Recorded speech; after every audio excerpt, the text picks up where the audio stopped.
today we'll be talking about lives and property. This is the media edition, and I have a major stakeholder. Yeah, we won't talk about security in Kwara State and Nigeria at large. I have SP Ikasanmi, the PRO of the Nigerian Police Force Kwara State chapter. You're welcome on Thank you so much. show. Today we'll be talking about Kwara State, Nigeria, and Nigeria at large. Sir, first, you're welcome once again, sir. As you all know, Kwara State is one of the most peaceful and harmonious states in Nigeria, and it has been like that for a very long time because, at least for somebody like me, that's how I've known it.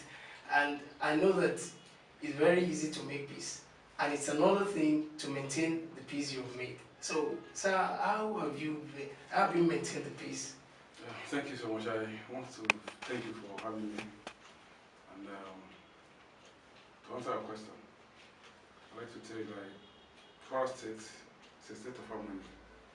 And by the grace of God, we've been enjoying relative peace in Kwara State compared to other states in the country. And I can tell you that the peace we're enjoying in Kwara State is just not the peace that is taken for granted. It is as a result of the non-sleeping attitude of security agencies in Kwara State. That's number one.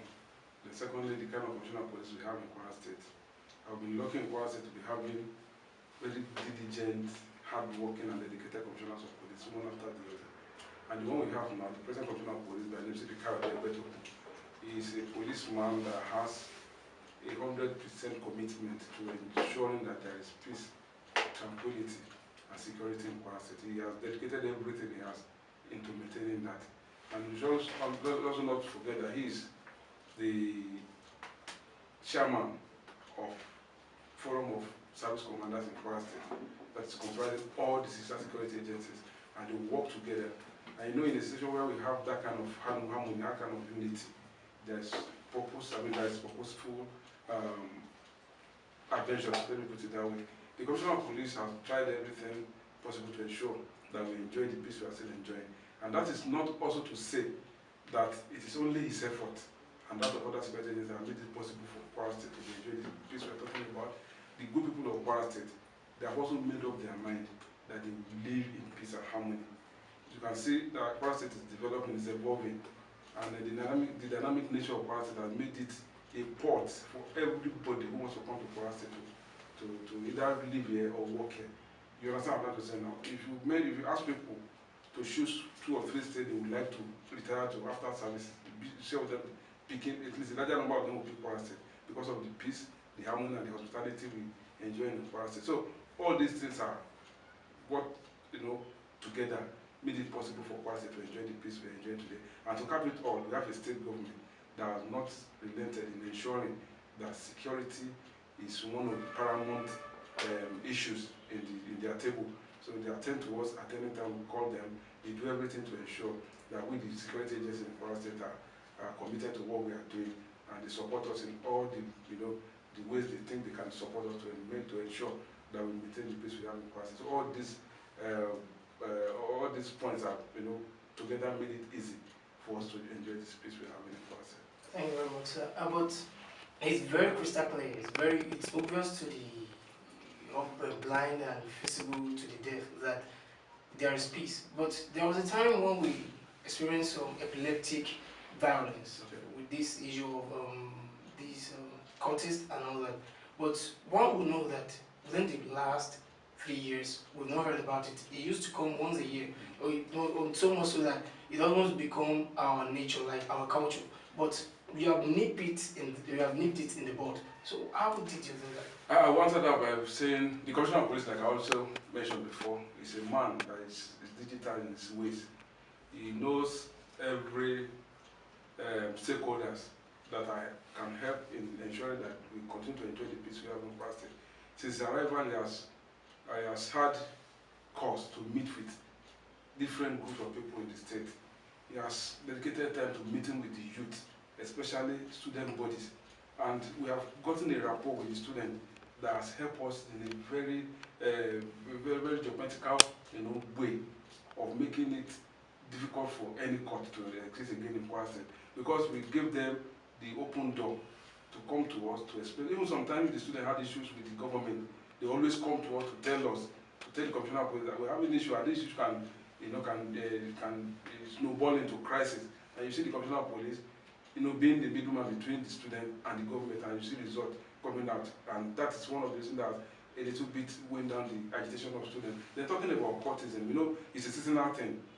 We know we have the seasons. We have done our own intelligence, and we have done our own research, and we discovered that this issue of courtism is seasonal. It's either during the time of examination or during the time the students are in new session. So those periods are periods that we know that issues like that comes up, and we have mapped out strategy to nip those periods in the bud, and we know the areas where this thing do happen. So before that period, policemen are always always directed to those areas. Not only policemen in uniform, but intelligence officers going around, and because of the rapport between us and the student, they give us information. Even before that thing happened, we already know that between so time and time, so did something like this will happen.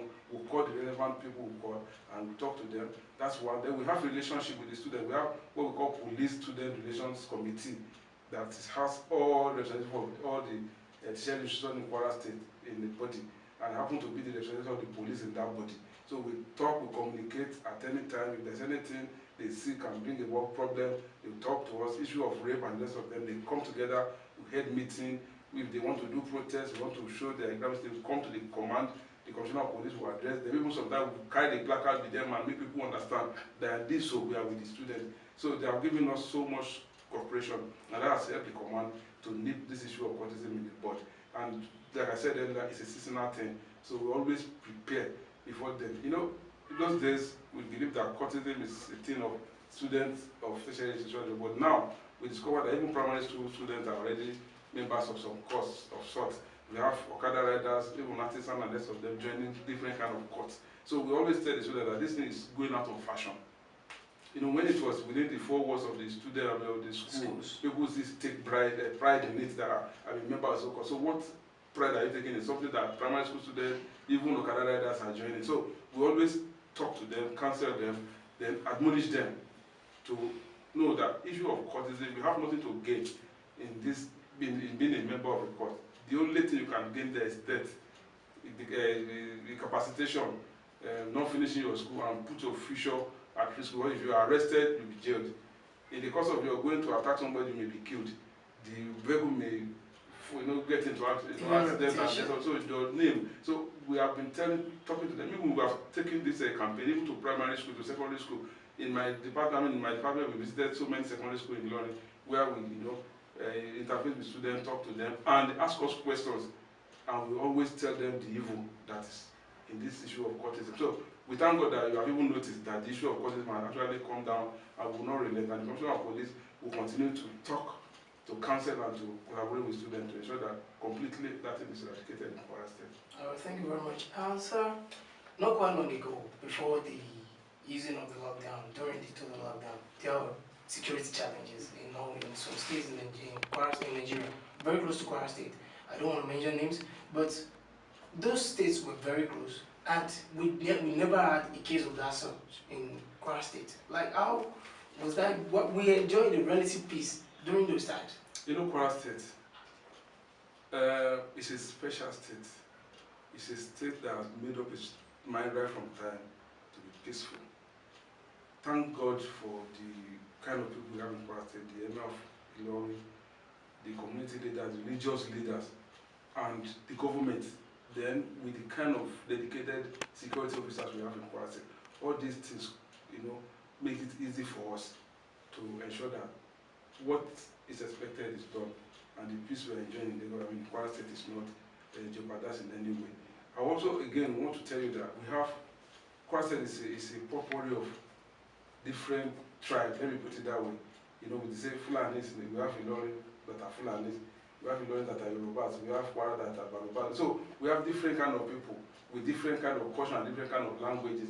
That even if any incursion of that nature is coming, we get information, we get intelligence, and there is a way they talk to those people, and they say, come, if you come, don't come to Kwara State.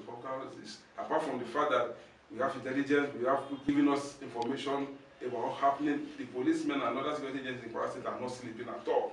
So we are working. And that is why, with all this, I mean, not that there is no crime at all in Kwara, not that we have not experienced any crime, but as a society of human beings, there are bound to be issues of security. But God has given us the power to deal with it, and it's not out of hand. So with the people we have in Kwara State, we are very sure that all those evil things cannot come to Kwara. Even sometimes we arrest some criminals that are looking for another state here in Kwara. We have arrested the kidnapper that ran from Katsina State to Kwara. We have arrested a number 44 and 61 in the list of Boko Haram people they are looking for in Kwara. So if bad people enter here, by the grace of God, we are going to pick them up. So it's better for them not to even come at all than to come into Kwara to hibernate and pick them up. So they don't come and we are not sleeping. So you talked about tribes, and you said each tribe has their own language, their own culture, and then even this thing is associated to the kind of food you eat, the kind of work you do, and sometimes there can be communal clashes. In the case of what is happening majorly in the northwestern and the north central, which Kwara State is part of, this issue of farmer elders clashes. I think I was born and bred here. I know that we have Fulanis and we have farmers. And then we've not heard about any bloody clash between farmers and elders. I know that does not need guns for you to prevent communal clash. You see, like I said, we are already practicing what we call community policing in Kwara State right from time. And when the arrival of new commissioner of police have even made it even more elaborate, in the sense that time by time we used to invite all community leaders for a meeting. We have the one we call the eminent personalities.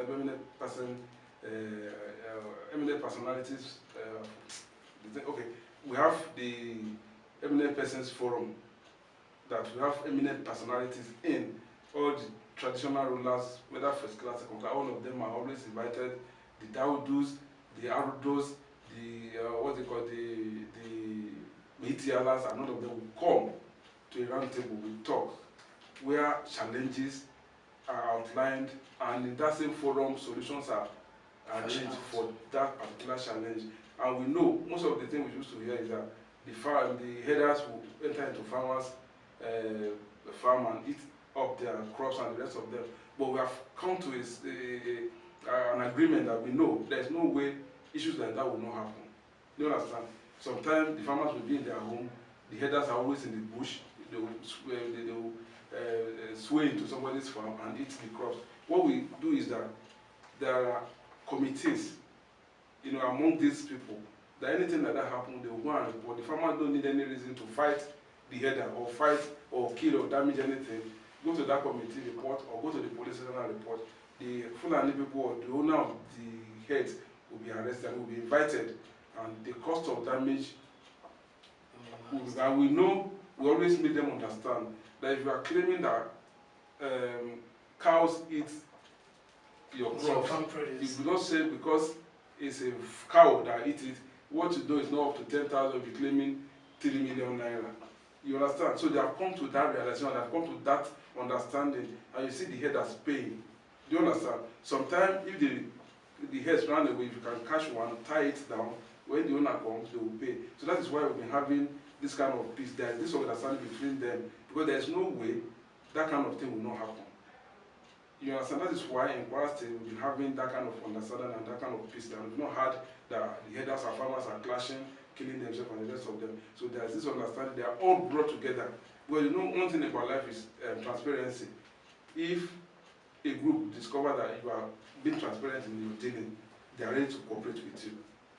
You understand? And the Commissioner of Police has sufficiently warned the policemen not to, in any reason, create problem between farmers and headers. In some cases, you see some people telling police, okay, the thing is not up to 10, add it 30 so that we can know. The CP detects that. So when there is transparency of purpose, transparency of purpose between the farmers, headers, and middleman, that is either the police or the community people that are listening to that matter, there will be no problem. And that's why we've been enjoying that peace.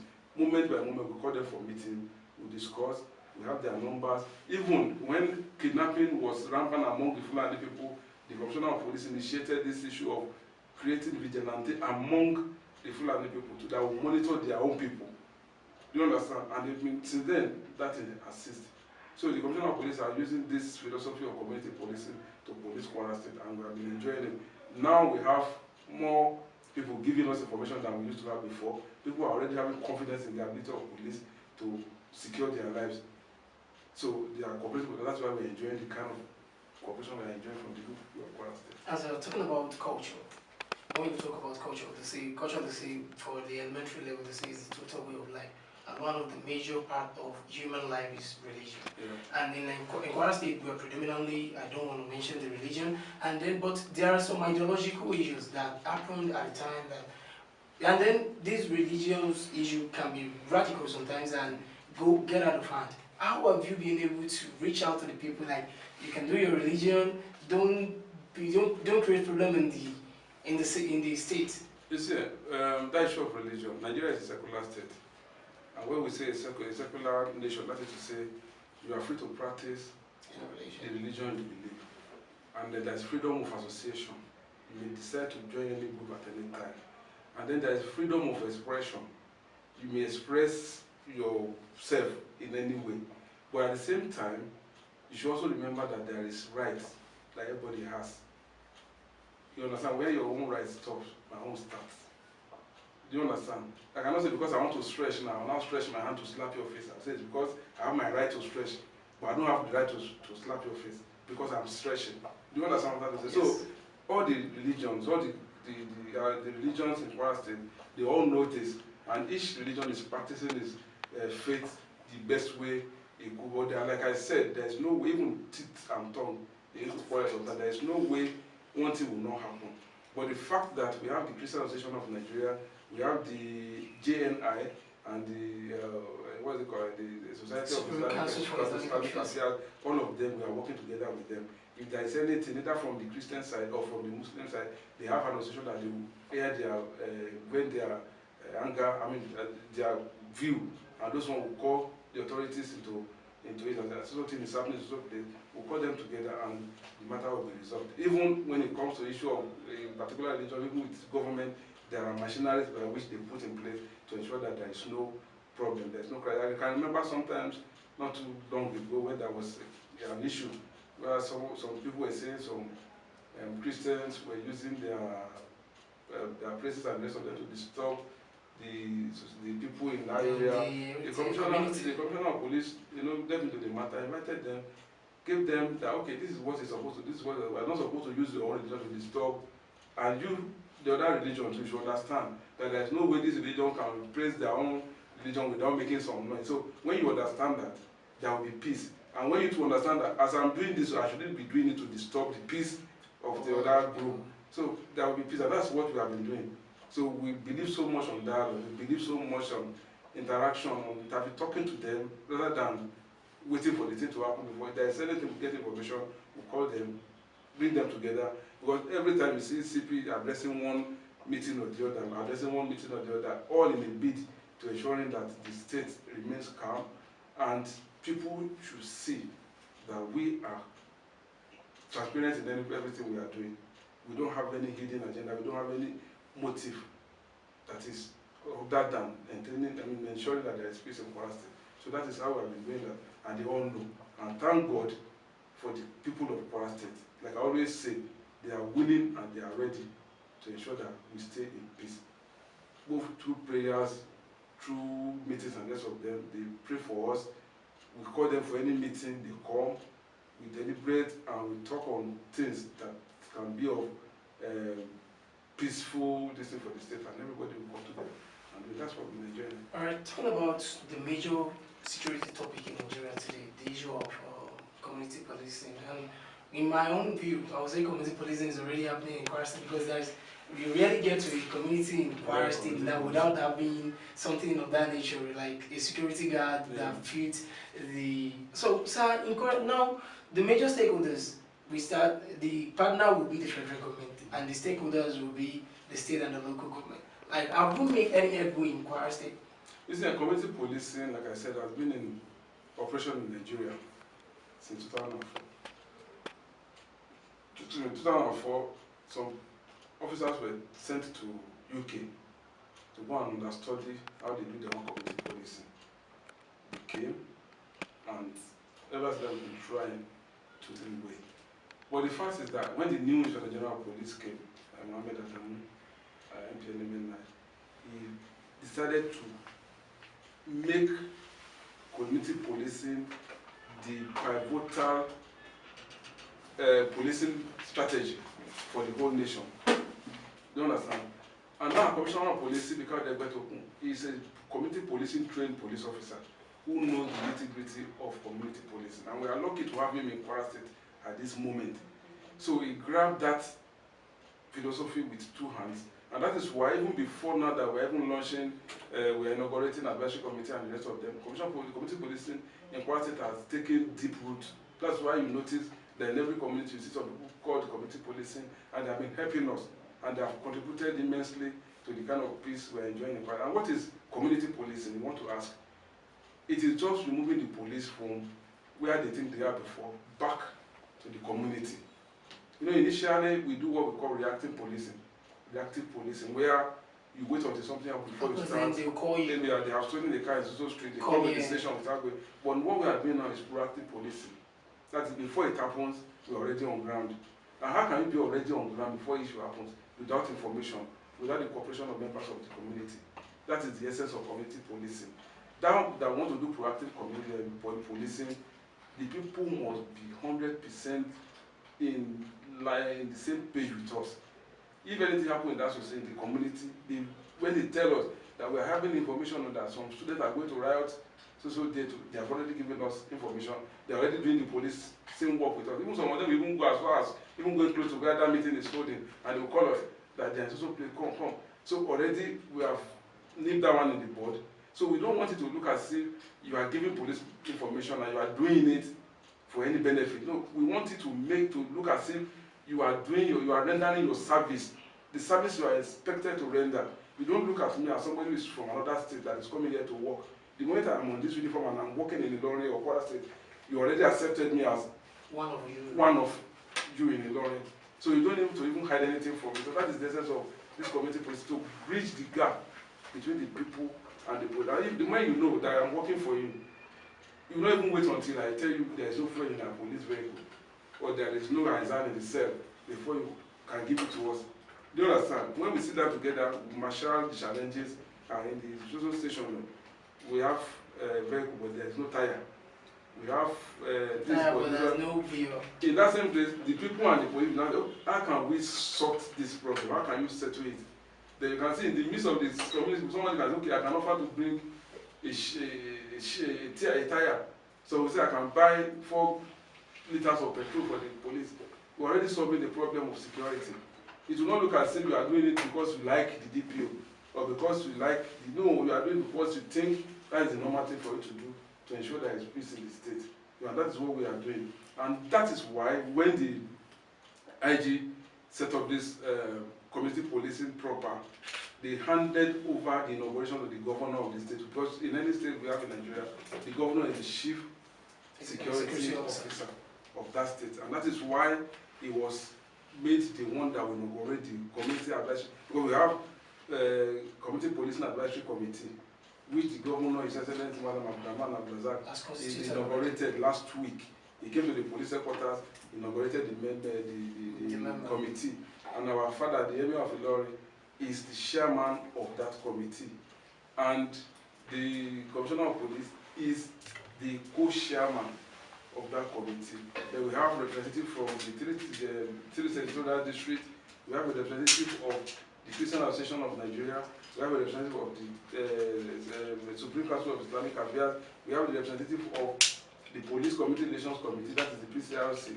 We have the representative from all the security agencies in Kwara State are automatic members of that committee. So at any time they think there is need for them to hold a meeting, they will call a meeting and they will deliberate on whatever that is happening.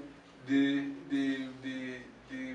conclusion of that meeting or whatever decision they make in that meeting, they will take it to the governor, who is the owner of the committee, who will now work on the challenges and how to come up with a solution to that. That is that of the committee. Then we also have what we call the State Policing Committee.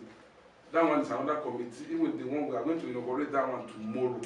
The CP is going to inaugurate that one tomorrow, and the Commissioner of Police is the chairman of that one, or his representative. And we have traditional ruler, we have somebody from people with disability, we have from the Nigerian Bar Association, we have from the Nigerian Labour. So we want to bring every stakeholder down.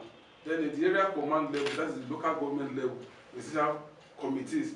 In the divisional level, we have committees. So all these committees are created in this police community spectrum where, like I said, the policing is going to be handed over to them. Situation where crisis, some crimes or some offenses will be committed that will not be needed to take, you don't need to take those kind of crime, this into police station. This community police people will come sit down, maybe with the traditional owner of that community, they will resolve the matter. Okay, you don't do this again, you don't do. But if there are other crimes that are serious in nature that they cannot settle, that is the one they will take to the police station. So with that, the people themselves are going to do the police work with us. And in that kind of place, it will be easier for people to give information to their own brother that they know, and people that are going to be recruited into that constables are going to be recruited within the community. Do you understand? They'll be recruited, and people of high integrity, people of impeccable characters are going to be not anyhow person that you cannot vouch for. So those are the things, and that is why they say the community policing is going to be taken down to members of the community, and we work together and see that we continue to enjoy the peace. Not only in Kwara, in every state of the country. That's what we are doing now. But we thank God that we have inaugurated our own committee by the governor. We are inaugurating another one tomorrow, and everything will be set as soon as possible. And the recruitment of 50 persons by local government will be trained by the police, and they'll be given uniform, just like I'm wearing uniform. But they cannot operate outside their jurisdiction. If, for example, where are we now? Olonshogo. If, for example, there's community policing post here in Olonshogo, the people there will only act around within Olonshogo. They cannot from here go to maybe data or they will not have that jurisdiction. So that is what the community policing is. But sir, let me make you laugh a bit. With the things you're saying, I'm a living witness to most of the things you're saying, that this issue of community security and all that. Many people will say that one of the most untrustworthy the organization in Nigeria is the police. But how do you create the free flow of information and relationship in Kwara State? You see, one funny thing about the people and the police is that most of the things people say about police is just mere perception. You understand? People derive their opinion from what they see on the road. Maybe they see policemen collecting 20 naira, which is not the norm. And I was the percentage of those who collected that money to the percentage of policemen that are doing the right thing. Do you understand? And because we are aware that some policemen indulge in such crimes, that's why we have different sections in the force that is dealing with anyone that is arrested. So that is one. Then people that are close to police, they know our shortcomings, they know our challenges, and they know that most of these things we don't do it because we like to do them. For example, you are coming to the position to report a matter that we need that a vehicle should be brought, that we need that we should go to, and by the time you get to the position and there is no vehicle, by the time the policeman there is saying there is no vehicle to go to that place, so can you arrange for a vehicle?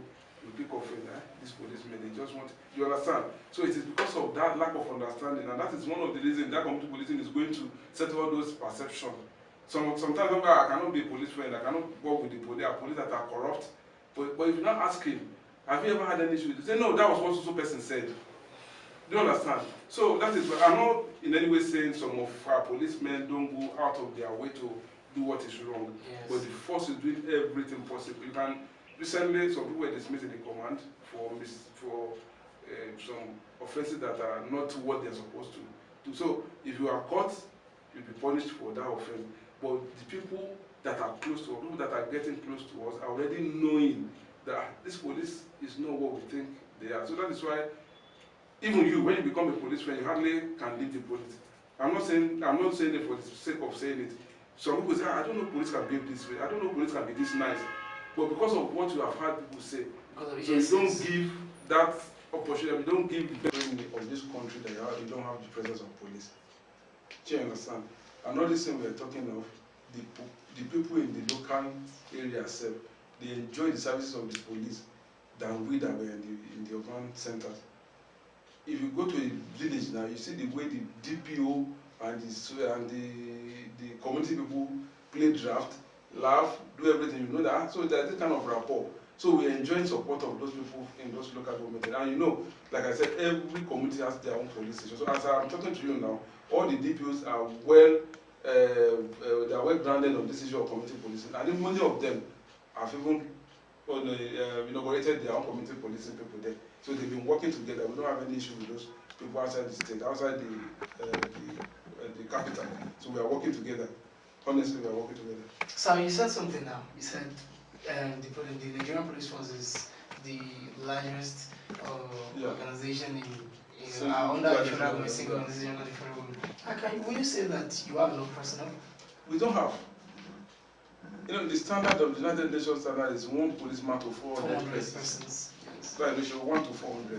1 to 4. But you can imagine, like in past states, we are slightly above 4,000 policemen compared to a population of about 3 or 4 million or 5 million. You know, it's a far cry to what we need. But the fact again is that it's not about the gun. You understand? If I'm carrying the gun, it's not about this gun, but it's about the person carrying the gun. You understand? Someone may carry the gun and pull the trigger, put it in rapid and you finish all the rounds. Then somebody will carry it and begin to target before shooting. What I'm saying is that it is not the number of policemen that matters. Fine, numbers matter, but how well are the ones that you have? How well are they trained? How well do they know what they're expected to do? So that is exactly what we are doing, because we know the federal government is a father. It's just like it's a father to many children, and those many children will be catered for. Yes. So police organization being one of the children, we don't expect the government to concentrate all the resources on the police. That is why we want this community policing to take. That's why we want to return the policing back to the people, so that the government too will see a sigh of relief. We have a sigh of relief that at least not every time they come. That's exactly what we have been doing with past the government. Every small thing we go to them to assist us. Every small thing we go to them to assist us. But when the thing is returned back to the community, you see the community assisting us. So we still need more, and that is why the federal government is aware of this. That is why we are recruiting. Every year now, the president has graciously approved recruitment of 10,000 personnel. You know, for the next 4 or 5 years, that was what he has started doing since last year. Even as we are strict, we are left the screening center to come for this interview, because we are still screening people that are, in the verge of being recruited in the Nigerian police. So they want to show up the strength, the number of people we have, because every day we have what we call manpower wastage in the police. Some die in service, some through accident, some through illness, some through retirement, some through dismissal. So all those things, every day we start having people leaving the force without commensurate replacement. So, but with this recruitment, I think the number will be going higher and higher and higher. But the little ones we have, we are making maximum use of them. That's why sometimes you see policemen performing 48 hours, 24 hours, just to ensure that there is no loophole anywhere. So, we are enjoying training and retraining. And the Communal police is so serious about training of personnel. We have a training base where time by time we take our men there to train them. We do lectures, we do seminars, we bring people from outside to talk to us, to lecture us on the new ways of policing, the new way of interaction with people or members of the public. That's why we're enjoying the robust relationship between the members of the public and the police in Kwara State. Oh, thank you very much, sir. But you talked about, the peace we enjoy, and everybody that listens to everything we have been saying since morning, they will know that it's not all about guns. Everything that has been happening here is not about. Sometimes it's about the words of mouth, it's about the body language of the police. And the thing is, if a policeman is caught in like on an unfriendly character, do you consider reorientation and rehabilitation before dismissal? You said the police, we don't just dismiss like that. There are categories of offenses. You understand? There are categories of offenses, and there are categories of punishments. It's not every offense that goes with dismissal. You understand? There are offenses where you can just be reprimanded. There are offences where you'll be given letter of notice, warning notice. There are offences where your rank can be reduced. If you're a sergeant, they can bring you back to corporal or bring you back to constable. There are offences where your salary may be, they will reduce your salary. You understand? You'll be deducted, there's some amount of money will be deducted from your salary. And there are offences that you can be outrightly dismissed. And there are offences that you can be outrightly dismissed and also be charged to court. You understand? And every policeman is aware of all these offences. There is no policeman who can now come out and claim ignorance when he is caught committing any, because they have been trained To do that. They know all they are supposed to do. Even carrying these arms, there is a particular order that you must make sure you obey or you must follow before you can make use of your firearm. As I'm carrying my gun, I cannot just use that gun except some conditions for around that. And that conditions must be lawful. Do you understand? That's the only time you can use that condition, must be justifiable and must be commensurate with the offense. You cannot just slap me now, even as I'm in uniform. You slap me and that's because I have a gun, I'll shoot you. Is that thing commensurate? It doesn't. It's not. That is pure murder or what we call homicide. So there are so many laws like that, and men are aware of that. So if any one of them goes against any of those laws, he knows the category of crime he has committed and the category of punishment is expected to get. So there's no need of orientation and that. They already know that they are not supposed to do it. This issue of corruption, this issue of money collection, they know that a corruption is an offense. So if you are now caught collecting money from somebody, and now what kind of orientation do we want to tell you again, since you know that you're not supposed to do it? All right. Thank you very much. And maybe lastly on the program, this issue of community policing, I think we have talked about it, and with the things we have discussed now, you're telling us that even it has almost taken off in Kwara State. That the only thing they need now is the official recognition and the recruitment into the force. So, when can we expect it to take off fully official? As soon as possible. My commissioner of police is so interested in it even taking up today, if possible. All right. So as soon as possible, you see the program coming up, and it's not going to be hidden. Everybody will be aware. Okay. That is what is going on.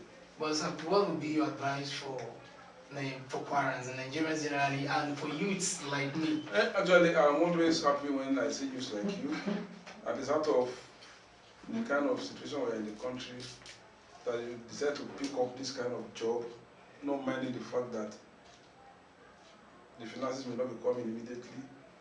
You see some going into crimes, some going into all these internet crimes and the rest of them. My advice to them is that this angling to make money quick, you understand? You know, even when we were born, we learn how to sit down. Then you learn how to crawl, stand up, then begin to walk, then before you run. So you cannot just get up today and begin to run. It's not possible. So everybody should wait for his own time and do something positive. Do something positive. You can sell. Even this social media that people are using to do so many evil things, you can use them to do positive things. That's what we do here. That's what they want to do. So I advise them to do that and run away from crime. Because one funny thing about life is that we see what is happening even in the political sphere. If you commit a crime that you think you have committed as a young man, you don't know what the future was for. Tomorrow you may want to become the governor of this state or a president. Somebody will go and read that story. I will be knocked out completely. There is no way you can erase it that somebody will not have that record. You understand? So that is why we don't just commit a crime because you think you are still a youth and before you may fall into problems. So I advise the youth to do positive things, be hardworking. If there is no government job, look for one thing or the other to do to sustain your life. And I know the government is working hard to ensure that people are employed, but we also know that the government cannot employ everybody. Just like many people that have come for the screening of the police, I have to tell them, all of them cannot be recruited, but it's good. There's nothing wrong in you trying. Your luck may shine. So that is one for the youth. Therefore, our very good people in Kwara State, we have been enjoying the services of members of the public in Kwara State, from the traditional institutions, from the community and religious community, the government, and everybody has been assisting us. So my advice to them is that we should be our brother's keeper. We should not hoard any information. If you see anything that is going wrong in your community, don't hesitate to call the police. give us the information, we'll act. Then we should forget about this issue of is the son of so person. I don't want him to know that an incident that happened in Lagos some time ago, where the team went round that maybe you will have heard about the story. The woman just came back from America, he couldn't get home, he went to the police station to rest the following day, he was killed and his dollars were taken. Do you understand that because it's a relative of a soldier, the army are already there, they want to bond you. Eventually, it was just a lie. And the man who put that in on PM News that day was arrested and he was jailed for giving that kind of information. But someone, even up to today, many people still believe that that story was true. You understand? So those are the things that people say about the police. But I can tell you that as it's in every situation, every society, every organization in Nigeria, there is no saint. What I'm trying to say is that you cannot say out of 12, you must see that one. Out of the 12 disciples of Jesus Christ, there is one particular one that has brought problem. Now when you now put a subset of, when that is 12, you have one. When you now do a subset of 12, Judge, the remaining 1, 1, 12. When you group 12, 12, 12, 12 in Nigerian police, so then this 1, 1, 1, 1, then you multiply it, it's a little bit high, but we are trying to remove those 1, 1. And we are soliciting the support of members of the public to help us do that. Correct. So that's why we are giving out our numbers. If you see any policeman doing anything that is not right, just call the number. You see the action we take. Yes. Okay, so we've talked about the state, but I think the real people are in the local government. Yeah. They are the people that knows themselves. You talk about employing the residents. Yeah. And all that. Have you reached out, or have they reached out to you? You see, in Nigeria, the largest single organization is Nigerian police. The police will not kill. Even they will rehabilitate him. We can talk to him. Counseling alone can make him change his ways. But by the time you begin to cover, the time you commit the one that even cannot be covered. So we should try by all means to do the right thing, give information to the police. Do not hesitate to come to the police station, come and greet us. Come to the police. I just want to see how people are faring. There's something wrong in that. Olden days, we say, police, what is police looking for? I used to go to people's house and greet them. I just want to check what is happening. People will be happy that you understand. So we want that situation in Nigeria now, in Kwara especially. Take us as your brothers and sisters. Do what you are supposed to do. We have been enjoying the cooperation of members of the public in Kwara. I can't tell you like we have been enjoying it. And this is not my first state of work. But I know the level of cooperation we are enjoying from members of the public in Kwara is unprecedented. I can tell you the truth. We know the society, we know everywhere is tight, but at least we know we are enjoying the cooperation. So we'll continue, we advise you to continue like that. And at the end of the day, and also, I would not want to forget to thank you people, the people of the pen, the journalists, both online, print, and electronics. You have given us a lot of support in Kwara State, and we continue to give kudos to you, and we continue to beg that you continue to give us that same cooperation. Oh, thank you very much on behalf of the management of Justeventsonline. I want to say thank you very much, sir. I hope we will invite you on some other times. You will grace our occasion. Thank you very much. Here we will draw the curtain on our program, Security and Lives. I've been speaking with DSP Ajayi or SP Ajayi or Ikasanmi, the PRO of the Nigerian Police Force Kwara State Chapter. Have fun and stay blessed. See you some other times.